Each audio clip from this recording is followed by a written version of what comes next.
Hello, Vanakkam. In this video, we will look at three slokas from chapter 1 of the Bhagavad Gita. It will be 13, 14 and 15 because they are very similar in the theme. So let us go into the slokas now. Tata shankascha bhairyascha panavanaka gomukaha sahasaivabhya hanyanta Sashabdasthumulo bhavat. So in the previous sloka we saw how Bhishmacharya he blows his conch shell to mark the sign that they are ready for the war and let it begin. So this brought a lot of cheer among the Kauravas because they are relying on Bhishmacharya a lot and it boosted their confidence.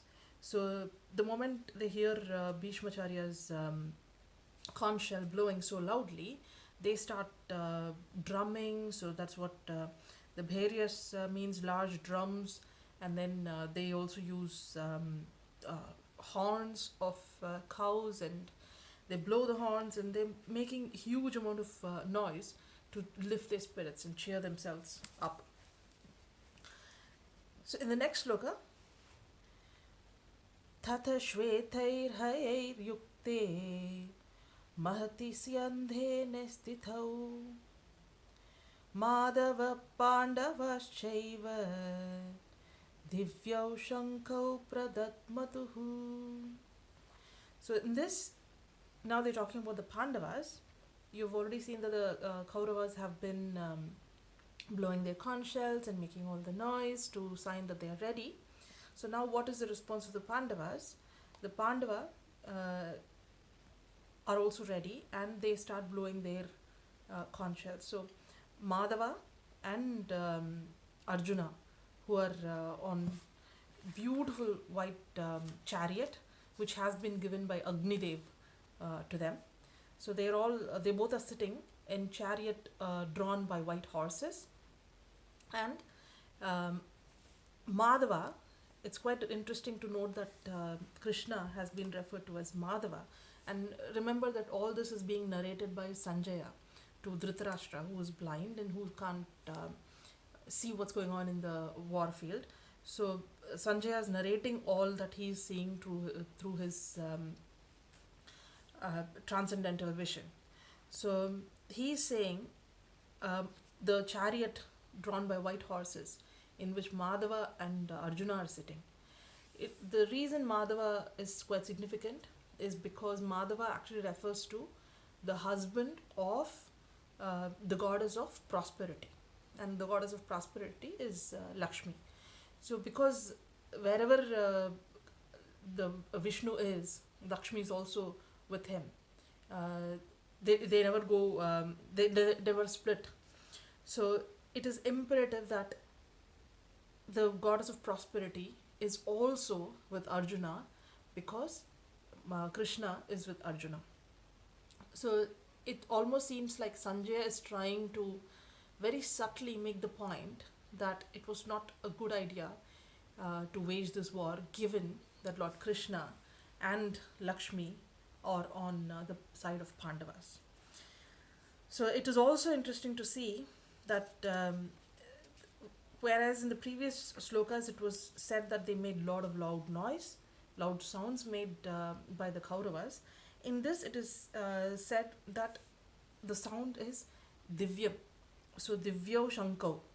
So there is transcendental sound coming out of the conch shell that Madhava and Arjuna are blowing. So next sloka, Panchajanyam Rishikesho Devadattam Dhananjayah Poundraun Dhadmau Mahashankam Bhimakarma Vrikodaraha. So they're talking about three people's conch shells here. It is again interesting to note that the conch shells names for Pandavas has been made more explicit than the names of the ones that Kauravas use. So Panchajanyam is the name of the conch shell that the Lord himself uses. Lord Krishna's conch shell is called Panchajanyam. And Devadattam is the conch shell of Arjuna. Arjuna in the sloka is referred to as Dhananjaya. So Devadattam Dhananjaya. The reason he's called Dhananjaya is because he is a winner of wealth. Wherever he goes, he conquers the kingdoms and brings wealth, a lot of wealth back to the country. So one of the examples they say is when Dronacharya was insulted by Drupada. So Drupada and Dronacharya were actually friends at one point. And before Drupada became a king, he had told Drona that he would be there for him at all times. After that, Drupada became the king, and when Dronacharya was in poverty, he went to Drupada asking for help and trying to remind him of their olden days together. But Drupada insulted him, saying, "How can a king be a friend of a poor Brahmin?" And Dronacharya could not accept such an insult. So he comes back and he takes help of Kripacharya, who is his brother-in-law, and gets a job in the kingdom and coaches the Pandavas and the Kauravas. So he's the teacher, as we've already seen.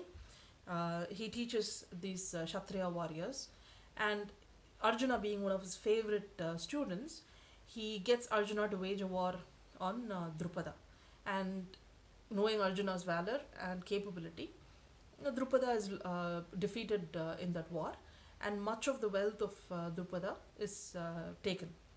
So Arjuna went and defeated Drupada and brought his kingdom back to as a Guru Dakshina, as we say.